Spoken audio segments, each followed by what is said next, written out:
नमस्ते दोस्तों, मैं डॉक्टर शीतल आप सभी का डॉक्टर शीतल होम्योपैथी में स्वागत करती हूँ।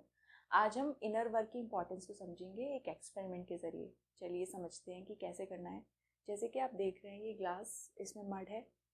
हमने जैसे ही इसको चलाया तो आप जैसे देख रहे हैं कि इस ग्लास में जो मड था ये पूरे में स्प्रेड हो गया। ये पानी जो था ये डर्टी हो गया। तो बेसिकली जब भी हम अपने ऊपर इनर वर्क नहीं करते हैं तो कोई भी ट्रिगर जो बाहर से आ रहा है जिसकी वजह से हमारे अंदर की जो इंटरनल पीस है वो डिस्टर्ब होती है, तो हमें अपनी पीसफुल स्टेट में जाने में समय लगता है। जितना ज़्यादा हमारे अंदर लोअर फ्रिक्वेंसी इमोशंस होंगे, जितना ज़्यादा हम अपने ऊपर बिल्कुल भी वर्क ना कर रहे हों, तो उसकी वजह से क्या होता है कि हमारे अंदर पीसफुल स्टेट आने में समय लगता है। तो हम उसी लूप में या उसी लोअर फ्रिक्वेंसी इमोशंस में रहते हैं। ये लोअर फ्रिक्वेंसी इमोशंस क्या क्या हैं? मान लीजिए एंगर हो गया, फियर हो गया, जेलिसी हो गई, या कोई भी ऐसी चीज़ जो हमारी इंटरनल पीस को डिस्टर्ब करती है, वो सारे इमोशंस इसी कैटेगरी में आते हैं। अब हम समझते हैं, दूसरे क्लास को देखते हैं। तो जैसे कि आप देख रहे हैं, इसमें मान लीजिए ट्रिगर आया, पर्सन की अंदर इमोशनल टर्बुलेंस आया, नो डाउट, लेकिन वो अभी अपने ऊपर वर्क कर रहा है। उसके अंदर जो इनर वर्क है वो चल रहा है, वो अवेयर है, भले ही चाहे वो इंसिडेंट होने के बाद हो या उसी समय जब उसके साथ लोअर फ्रिक्वेंसी इमोशंस आया है, किसी भी ट्रिगर की वजह से बाहर से आया है, या फिर वो अपने अंदर ही कोई ऐसी चीज़ जो पास्ट में हुई है और उसके बारे में सोच रहा है, उसकी वजह से वो डिस्टर्ब हुआ है। तो इस केस में क्या हो रहा है कि वो अवेयर है, वो अपने ऊपर वर्क करना शुरू किया है, तो उसकी वजह से जो उसका मेंटल पीस है या पीसफुल स्टेट है उसे जाने में ज़्यादा टाइम नहीं लगेगा।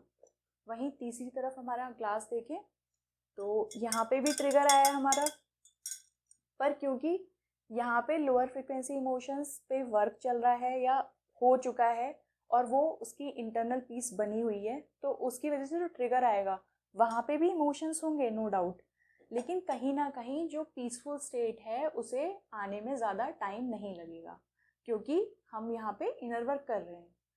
तो बेसिकली हमें क्या करना होता है, हमें इस स्टेट से इस स्टेट में जाना होता है। यहाँ पे जो पर्सन है, फर्स्ट क्लास की बात करें हम, तो यहाँ जो पर्सन है उसके अंदर इनर वर्क भी नहीं है और कहीं ना कहीं वो एक अनकॉन्शियस स्टेट में है। सारे उसके रिएक्शंस, जो भी चीज़ें चल रही हैं, वो उसके सबकॉन्शियस में जो भी स्टोर्ड है, जैसे भी इमोशंस हैं, जो लोअर फ्रिक्वेंसी इमोशंस हैं, उसी के अकॉर्डिंग सारी उसकी लाइफ जो है वो चल रही है।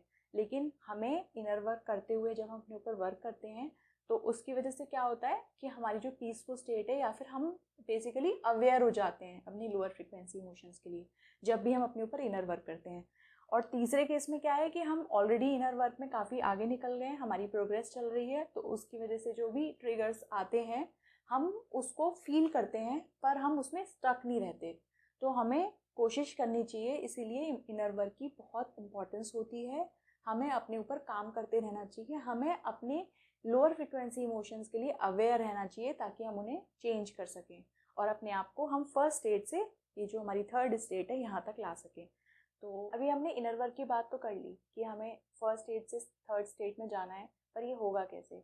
सबसे इम्पॉर्टेंट चीज़ अवेयरनेस, लेकिन अवेयरनेस के लिए हमें मेडिटेशन करना होगा। चाहे तो आप अपनी जर्नल बनाइए, उसी के बेसिस पे जब आप मेडिटेशन करेंगे तो आप कहीं ना कहीं जो भी अपने लोअर फ्रिक्वेंसी इमोशंस हैं आपके, वो सामने आएंगे, तभी आप उनको चेंज कर सकते हैं।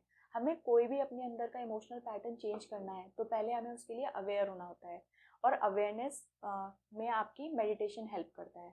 तो बेसिकली जैसे ही आप स्टेट में हैं, मान लीजिए, तो अगर आप मेडिटेशन कर रहे हैं, या आप ऐसा भी कर सकते हैं कि पहले आपको इस स्टेट से सेकंड स्टेट में जाने के लिए मेडिटेशन करिए, अपने ऊपर इनर वर्क करिए, तो कहीं ना कहीं आप अवेयर होंगे अपनी लोअर फ्रिक्वेंसी इमोशन के लिए।